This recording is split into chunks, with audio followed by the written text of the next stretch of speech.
예, 다니엘서 보겠습니다.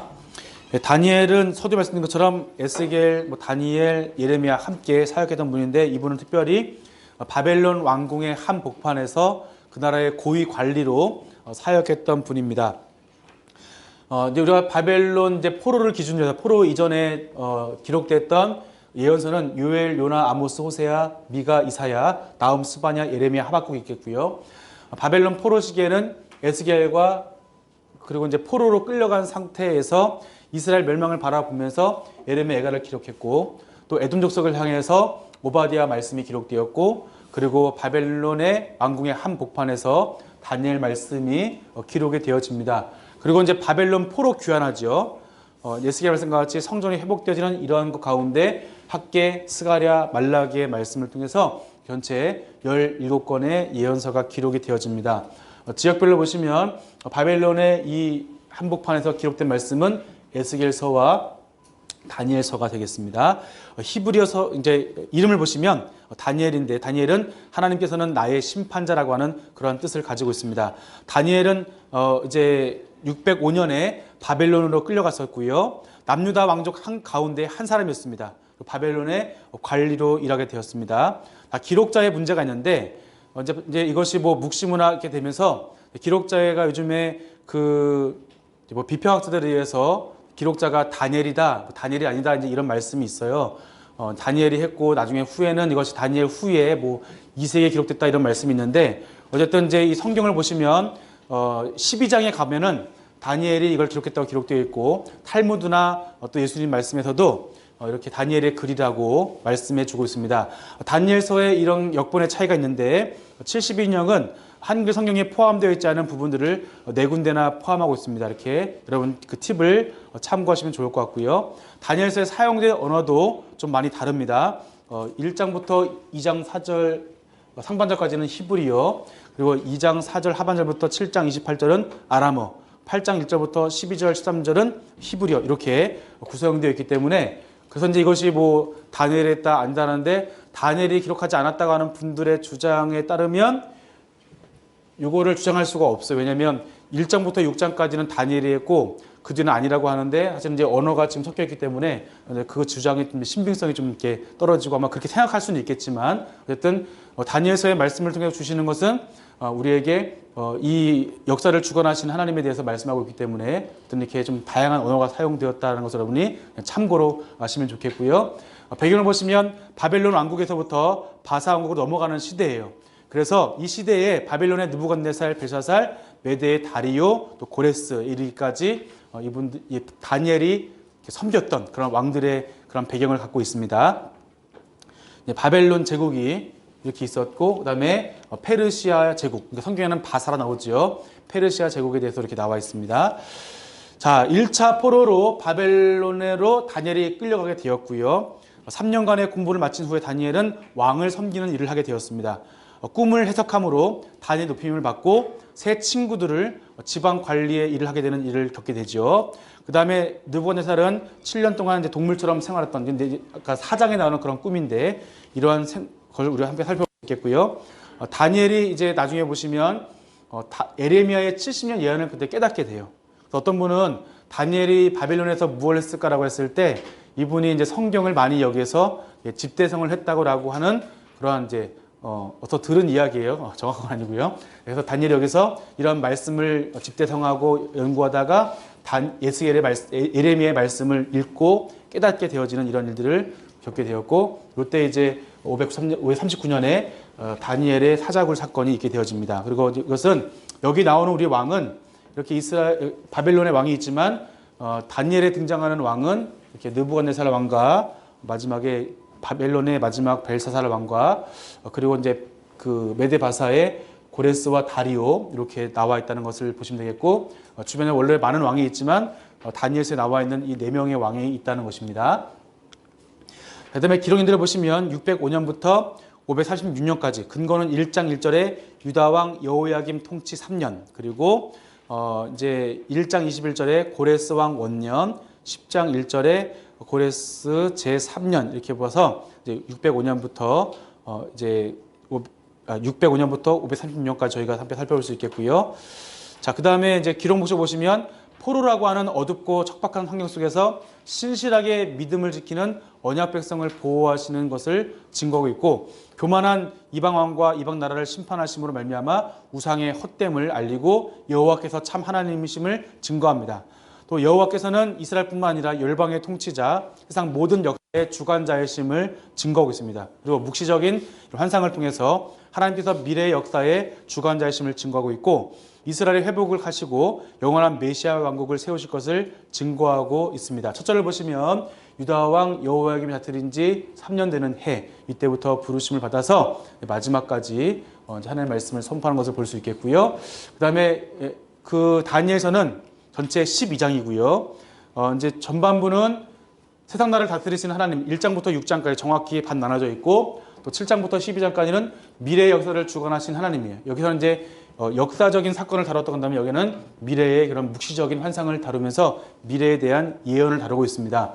이제 감사하게도 여기서 이제 한 장 한 장 사건들이 다 이제 구분되어지기 때문에 1장은 뜻을 정한 다니엘, 2장은 느부갓네살의 첫 번째 꿈, 두 번째는 큰 신상과 세 친구의 믿음과 네 번째는 느부갓네살의 두 번째 꿈, 그리고 벨사살이 본 손가락 글씨, 마지막에 다리오 칙령과 하자굴, 그리고 이제 미래의 역사를 주관하신 하나님을 보면은 내 짐승의 환상과 순양과 수염소 환상, 70일의 환상, 미래의 환상을 통해서 미래 역사를 주관하시는 하나님, 특별히 여기서 선포되어졌던 예언됐던 그 예언의 내용이 역사적으로 보면 이거 다 성취가 되었어요. 그렇기 때문에 이 미래 역사를 주관하시면서 그럼 무엇을 말씀하시느냐?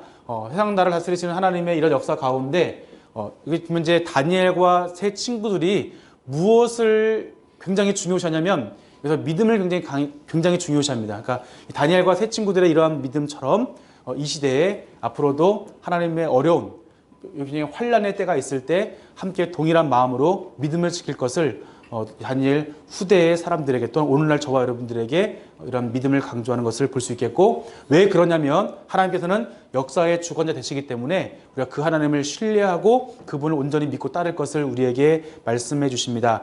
뜻을 정한 다니엘을 볼 텐데요. 다니엘은 먼저 이제 바벨론 포로로 끌려갔을 때 3년 동안 훈련을 받게 되었고, 그때 이제 그 왕의 특혜죠. 그러니까 이때 이제 특혜인데 왕의 진미와 그에 마시는 포도주를 그 포로 훌륭한 그 엘리트 포로들에게 제공해 주었어요. 그런데 이 음식이 음식법에 맞지 않았는지, 아니면 이 음식 중에 뭐 돼지고기가 있다든지, 아니면 이 음식이 우상에게 드려진 예물이든지, 어쨌든 이 당시에 있었던 고기들은 거의 대부분 우상에게 드려진 예물이었기 때문에 이것을 먹지 않기를 이들을 돌보았던 환관장에게 구하였어요. 다니엘이 그래서 뜻을 정하여서 왕의 음식과 그가 마시는 포도주로 자기의 몸을 더럽히지 않기로 하고, 더럽다는 것은 뭐냐면 이 음식이 부정한 음식이라는 것이죠. 그래서 이것을 환관장에게 구하였고, 환관장은 그러면 안 된다, 그럼 내가 죽는다라고 하니까 그러면 10일만 한번 시험해 봅시다, 10일 후에 결정을 해주십시오 했을 때 10일 동안 했을 때 이 다니엘이 더욱더 얼굴에 더 윤기가 좋아졌죠. 그래서 더 몸이 좋아졌고, 그래서 이걸 통해서 인정받게 되었고 바벨론에서 다니엘이 명성을 받게 되었습니다. 그래서 이 내수년에게 학문을, 하나님께서는 뜻을 정한 이들에게 학문을 주시고 서적을 깨달을 수 있는 지혜를 주셨고, 다니엘은 특별히 뭘 주냐면은 모든 환상과 꿈을 깨달아 알 수 있는 은혜를 허락해 주셨습니다. 지금 이때가 언제냐면 여호야김 시대예요.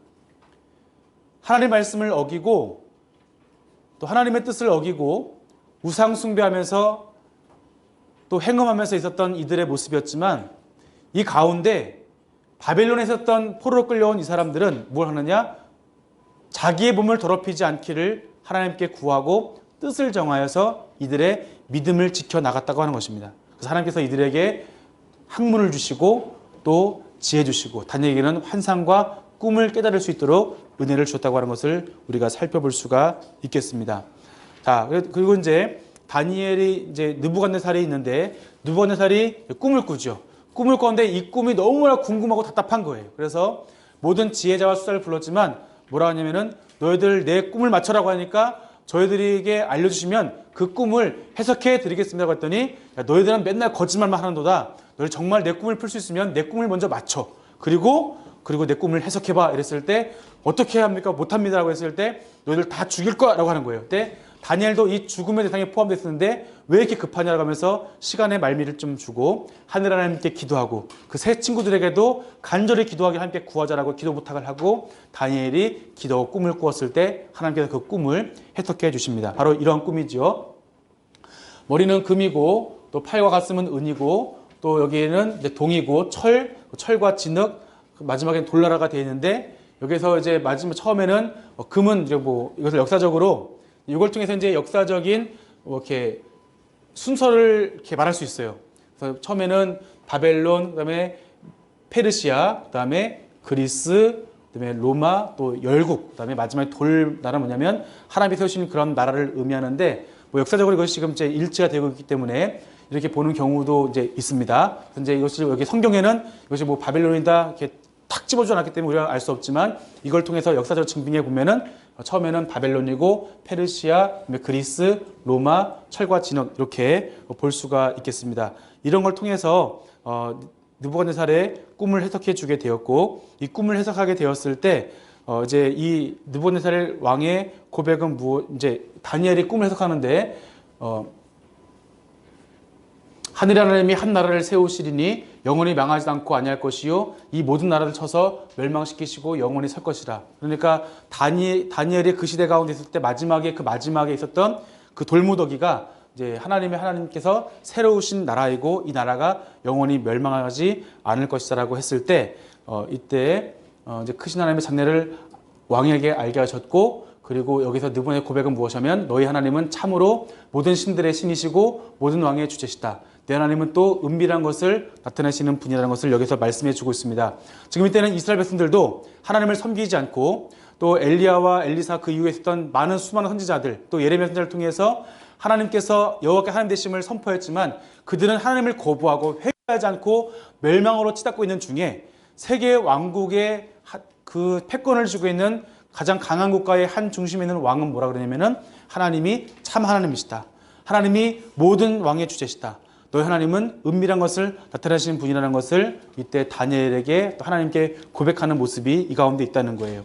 자, 그리고 금신상과 새 친구의 믿음이 있는데 자, 595년에 이 지방에서 반역이 일어났습니다. 그래서 지방 관리들과 분봉왕의 중심으로 이제 충성심을 시험하기 위해서 두라평지에다가 금신상을 세우는데 이 금신상이 높이가 60규빗이고 너비가 6규빗이에요. 그러니까 27m, 높이 27m고 또 너비가 2.7m 굉장히 큰 신상을 세우고 여기에 나팔이 부러지면 절을 해라 라고 말하는 것이죠. 자, 이때 사드락과 메섹과 아벳노고가 절하지 않게 되고 절하지 않은 사람들은 풀무불에 던지게 되는데 이때 그 느부갓네살 왕이 뭐라 하냐면은 너희들 지금이라도 내가 나팔과 피리와 수금을 불면은 지금이라도 내가 절하면 내가 살려줄게 라고 말하는 것이죠.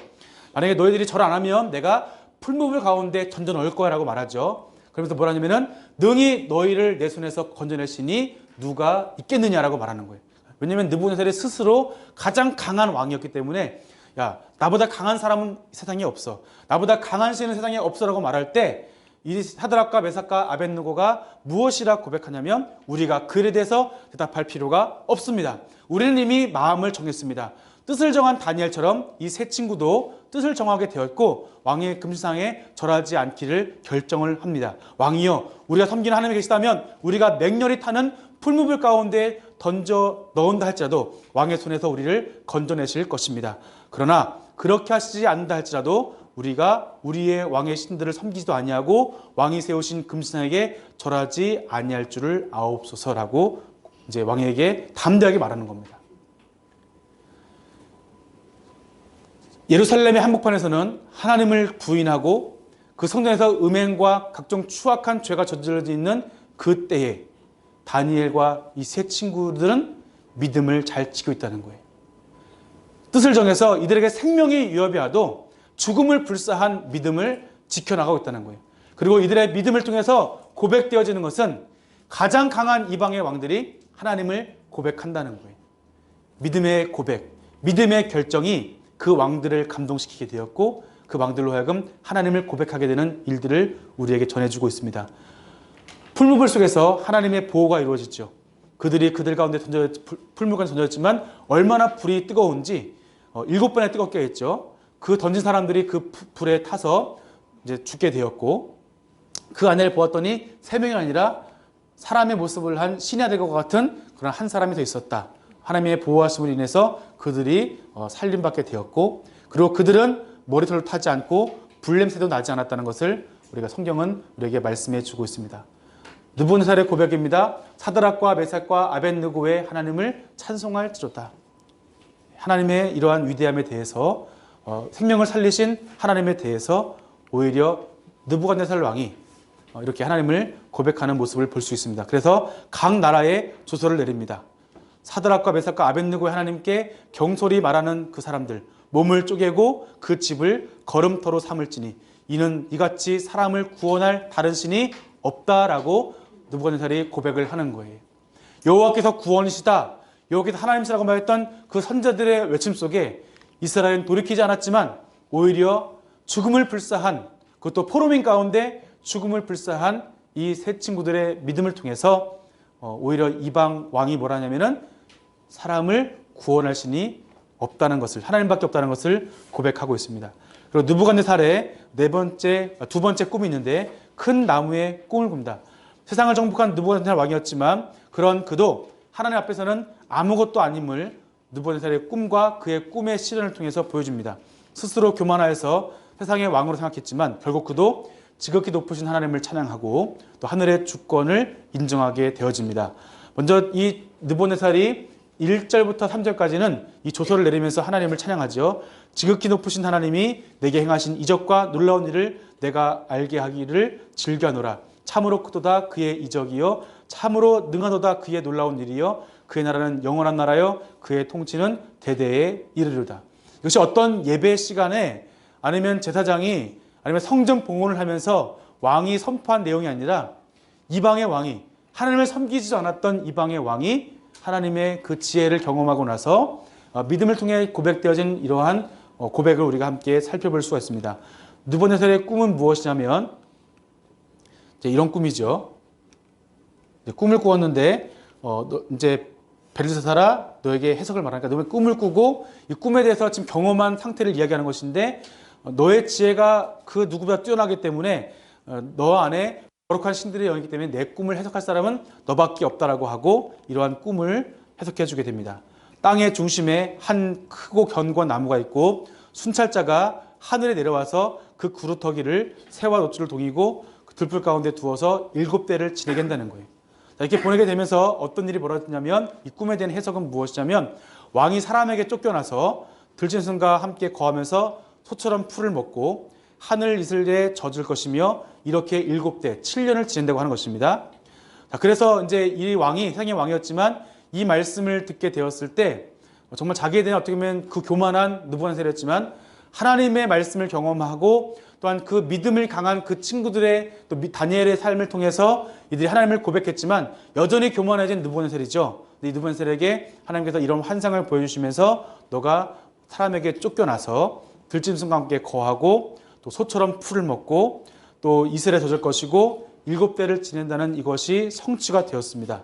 그리고 드디어 이렇게 나무 그루터기를 남겨두라 하셨는데 이건 뭐냐면 다시 회복에 대한 메시지를 주신 것인데 이것을 깨닫게 되었을 때 이제 왕의 나라가 견고라 말씀하셨는데 이제 이 모든 것에 대해서 이 느부갓네살 왕이 경험하게 되었고 이제 여기에서 이 말이 그 다니엘의 말이 임하기 전에 이것이 실제로 임하게 되었고 마지막에는 무엇이냐면은 그 기한이 찼을 때 내가 하늘을 우러러 보았는데 내 총명이 다시 내게로 돌아왔다. 7대를 지나니까 하나님 말씀대로 7대가 지나니까 총명이 오게 되었고 다시 여기서 하나님을 찬양하는 것.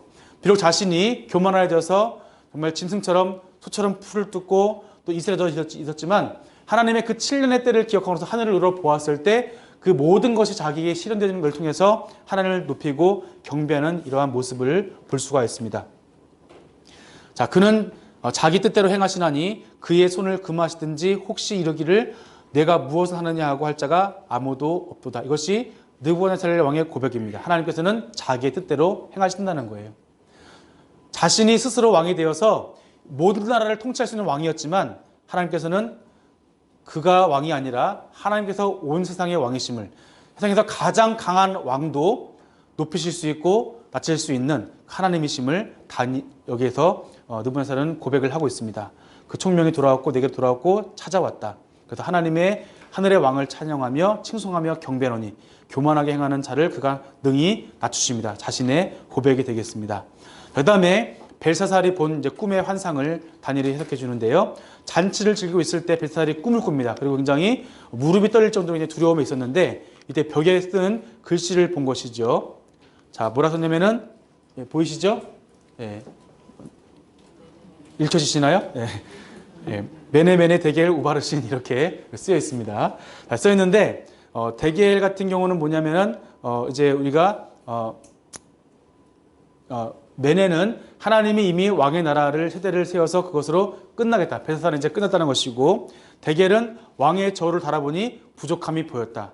왕의 그 모습 보니까 한참 하나님 뜻에 못 미쳤다는 것이고, 베레스는 왕의 나라가 나뉘어서 메대와 바사 사람들에게 준 바가 되었다라고 하고, 이 말이 끝나기 전에 이제 벨사살이 죽게 되는 것을 볼 수가 있겠습니다. 자, 그래서 이제 앞으로 이후에 벨사살은 살해되어지고요. 다니엘은 벨사살의 약속이 무엇이냐면은 셋째가는 통치를 삼아준다고 했지만 어쨌든 다니엘은 그것을 거부했는데 다니엘은 앞으로 이제 총리의 일을 하게 되었습니다.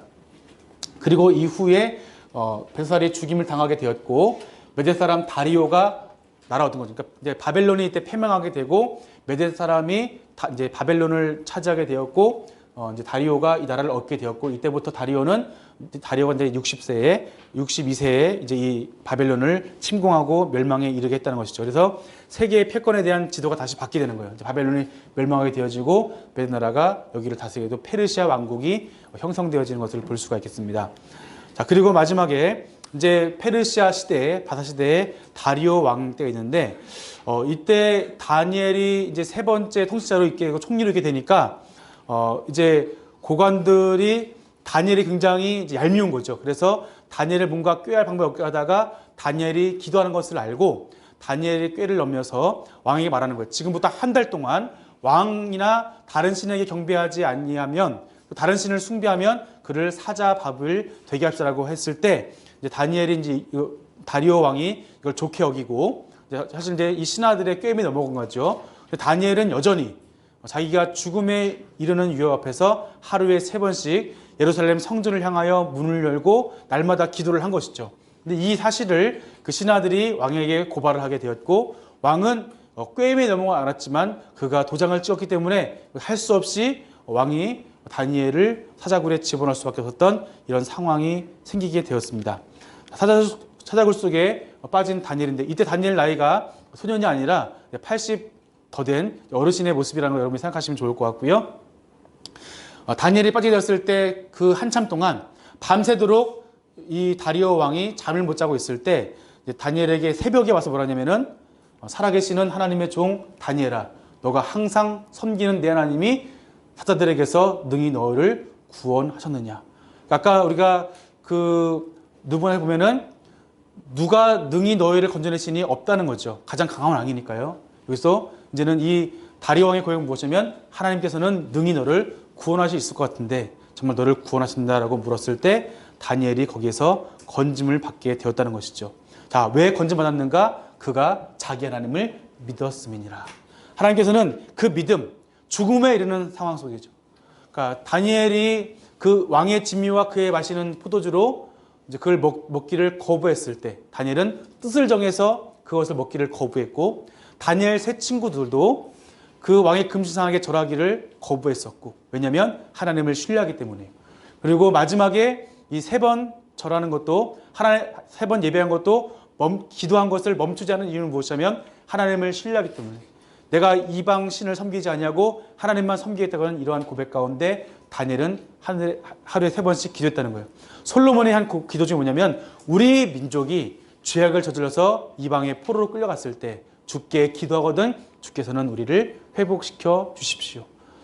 그리고 다니엘은 이때 정말 하나님께 대한 간절한 마음을 품고 예레미야 예언을 품고 70년 후면 돌아오겠소라는 그런 간절한 마음을 품고 함께 기도했을지 모르겠습니다. 어쨌든 하나님의 약속을 붙잡고 믿음 가운데 기도했는데 하나님께서는 자기가 하나님을 믿는 다니엘을 건져주셨고 구원해 주신 것을 우리가 말씀을 통해서 살펴볼 수가 있습니다. 다리오가 이제 조서를 내리는데 하나님에 고백하는데 하나님은 살아계신 하나님이시고 영원히 변하지 않으시는 분이고 그의 나라는 멸망하지 않을 것이고 그의 권세는 무궁할 것이다.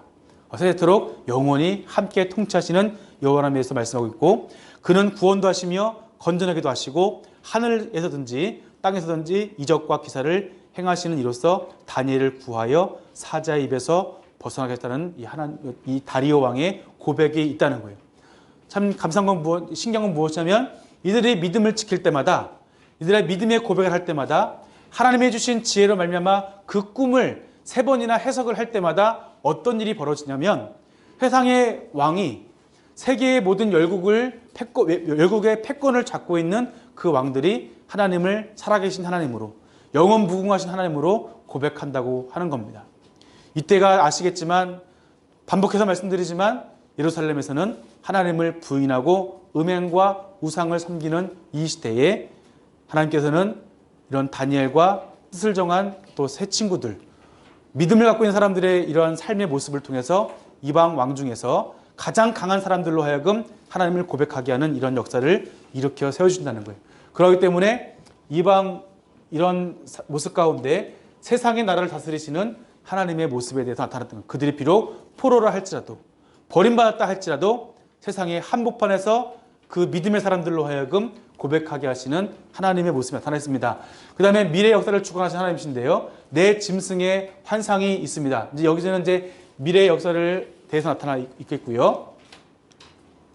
벨사살 원년에 이제 다니엘이 이제 꿈을 아까는 꿈을 해석해 주었다면 이제 꿈을 다니엘이 꾸게 됩니다. 그 꿈을 기록하는데 뭐냐면은 이렇게 네 짐승이 나타나고 있어요. 네 짐승 아까 뭐 바벨론 그리고 페르시아 그 다음에 헬라죠. 헬라가 그리스고요. 그 다음에 로마에게 이르는 이런 짐승도 유추해 볼 수 있고 마지막에 열국 이렇게 볼 수 있는데 이제 이런 큰 짐승이 나타나는데 첫 번째 짐승은 사자와 독수리 날개이고요. 두 번째는 곰인데 입에 새 갈빗대가 있고 표범이 있는데 새의 날개 넷이 있고 머리가 넷이래요. 상상이 되시나요? 그리고 강한 짐승 어떻게 생긴지 몰랐지만 강한 짐승인데 큰 이가 있고 뿔이 10개입니다.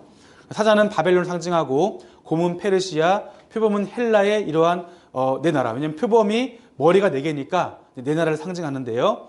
이 네 나라의 왕은 이제 셀레우코스, 포톨레미아이오스, 리시마쿠스, 카산더 이렇게 볼 수 있겠고요. 그 다음에 강한 짐승이 있는데 이것은 로마 또는 이제 열 왕국이 다스리는 이 모습 볼 수 있겠고 또 이제 이 현상을 우리가 살펴볼 수 있겠는데요.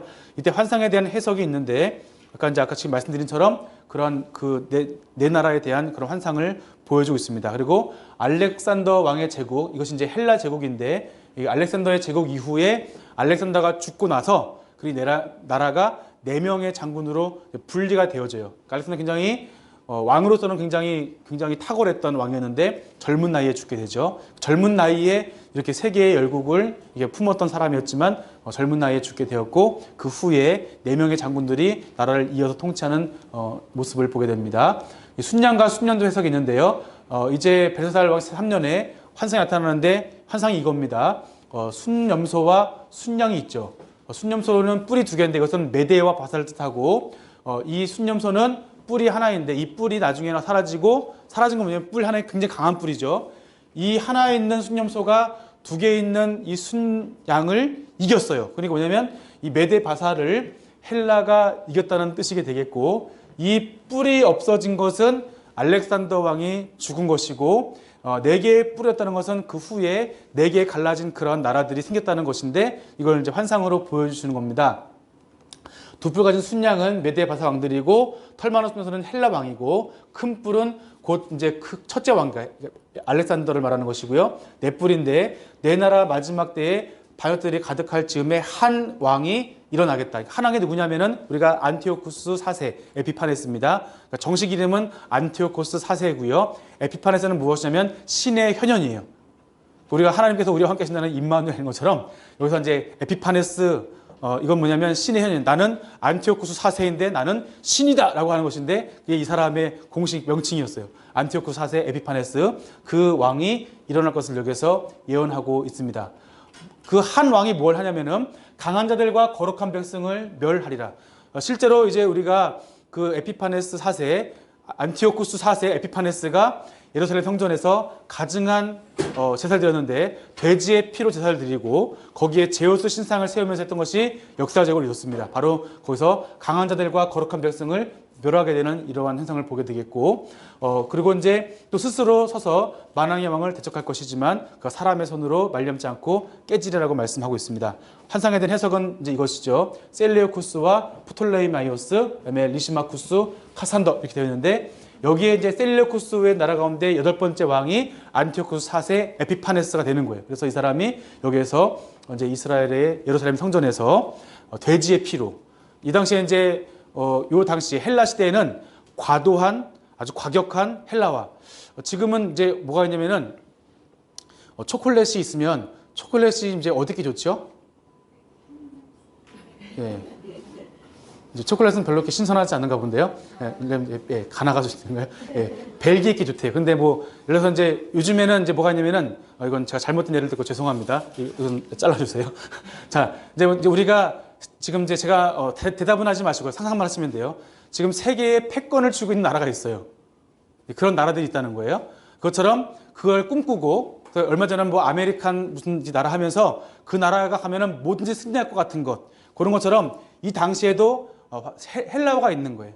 그래서 뭐 옷이나 또 머리 헤어스타일이나 이것도 예루살렘에 사는 사람들도 그런 모습이 있었고, 제사장 중에서도 우리가 언제까지 하나님 정하신 걸로 할 겁니까? 이제 우리가 세계화 시대인데, 세계화 시대에 우리도 돼지의 피로 예배를 드려서 실제로 제사장들이 헬라화 되어서 돼지의 피로 이러한 안티오쿠스 4세 에피파네스의 이러한 명령에 의해서 여기서 가증한 제사가 실제로 드려지게 되었던 이때를 역사적으로 살펴볼 수가 있는 겁니다.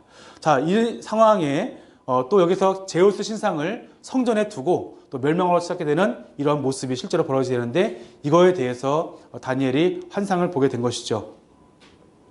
자, 이렇게 묵시적으로 환상을 주시고 있다면 역사를 주관하시고 하나님의 백성을 보호하시는 하나님을 신뢰해야 하는 말씀하고 있는 거예요. 어떤 역사적인 시간표, 뭐 처음에 바벨론, 또 페르시아, 또 헬라, 또 로마, 그 다음에 다른 나라 이렇게 이어지는 이런 시간표라서 몇 년부터 몇 년까지는 이 시대고, 이걸 우리가 시간표를 만들려고 이 환상을 보여준 게 아니라 이렇게 앞으로 나라 가운데 강한 나라가 와서 성도들을 또 치고 치면서 우리를 괴롭힐 때가 올 텐데 이때 너희들이 믿음을 지켜야 한다는 것을 우리에게 말씀해 주고 있는 거예요. 예언서는, 성경은 항상 우리에게 뭘 주냐면 지금 우리에게 하나님의 말씀을 어떻게 지킬 것인가, 삶의 자리에서 어떻게 지킬 것인 것을 묻고 답하기를 원하시는 거예요. 그래서 우리가 이걸 가지고 우리 시대에 어떻게 살 것인가를 해야지, 우리 앞으로 미래에 몇 년 후에 딱 잘라서 할 것은 그건 잘못된 성경 해석이라는 거예요. 그래서 우리가 성경에 환상이 나오고 묵시가 나오면 여러분이 그렇게 이해하셔야 됩니다.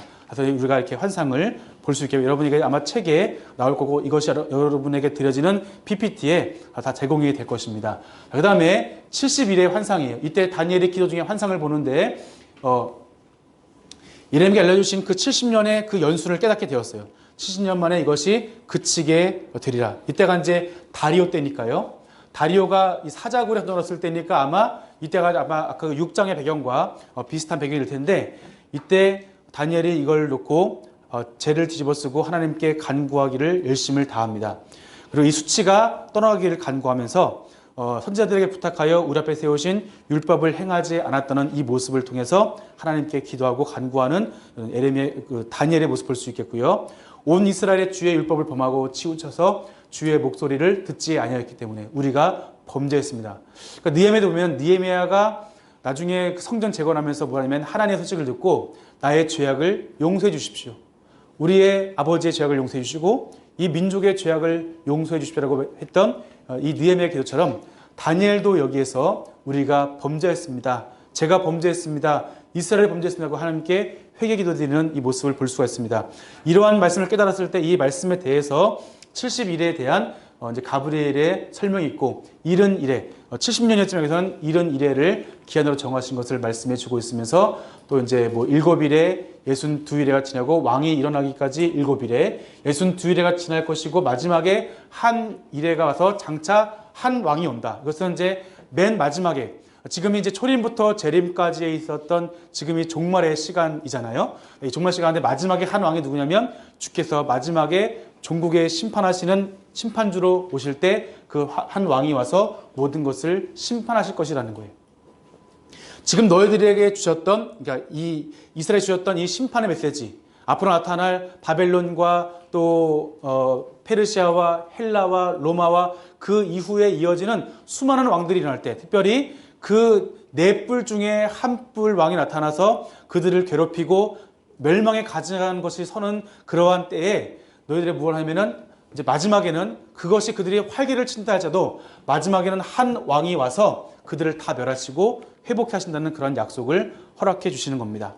자, 그래서 이제 우리가 보시면 아까 말했던 이제 이렇게 해석하는 경우가 있다는 거예요. 이제 해석하는 경우가 있다는 것이 그것이 꼭 이 사람을 의미하는 것은 정확히는 아니었지만 그래서 이렇게 해석하고 역사적으로는 이것이 에피파네스로 해석이 되어진다는 것입니다. 그다음에 이제 우리가 70일에 대해서 초림부터 재림까지의 종말의 시간. 지금은 어떤 시간이면은 초림부터 재림까지 있는 시간이고요.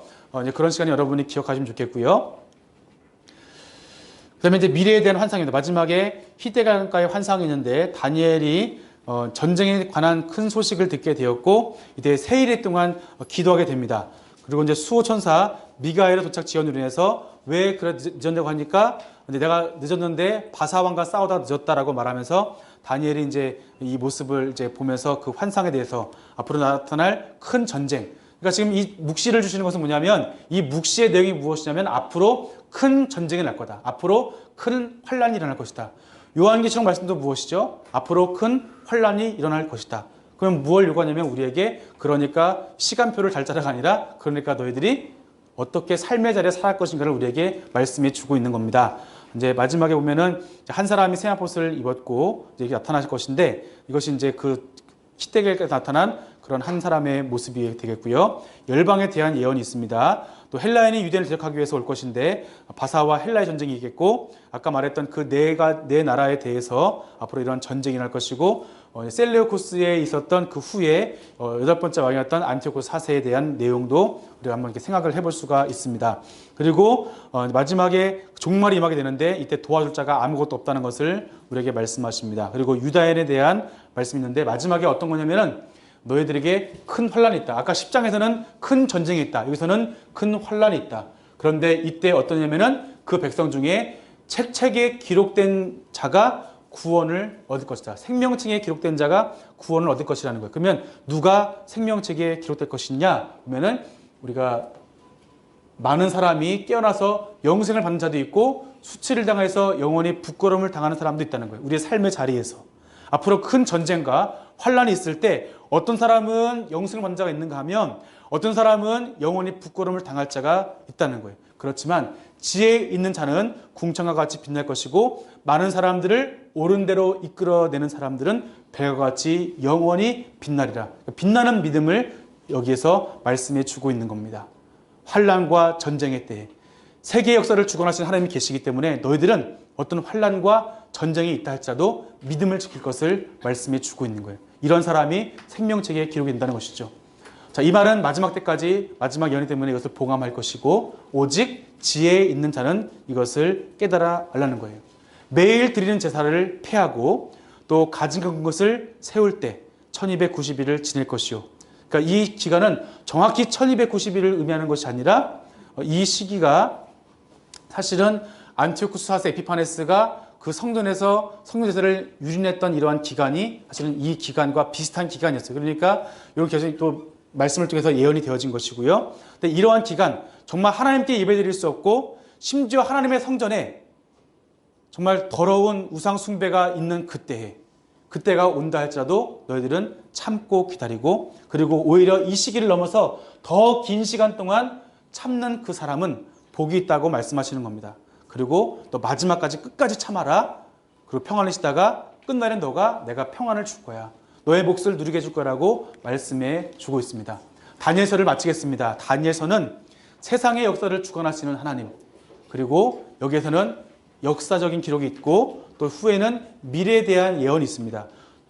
중요한 것은 무엇이냐면 다니엘 시대에 이렇게 세계 역사를 주관하시면서 세계의 열왕들을 통해서 하나님께서 진정한 하나님이신 것을 고백받은 하나님이신 것을 우리가 보여주면서 마지막에 이러한 아무리 세계의 역사가 열왕이 들뛰고 날뛰고 또 큰 전쟁과 또한 환란이 있다 할지라도 이 다니엘과 세 친구들의 믿음처럼 삶의 자리에 있는 미래의 세대들에게 오늘날 우리들에게 이 믿음을 가지고 하나님 앞에 진실한 믿음으로 역사를 주관하신 하나님을 신뢰할 것을 우리에게 말씀해 주고 있습니다.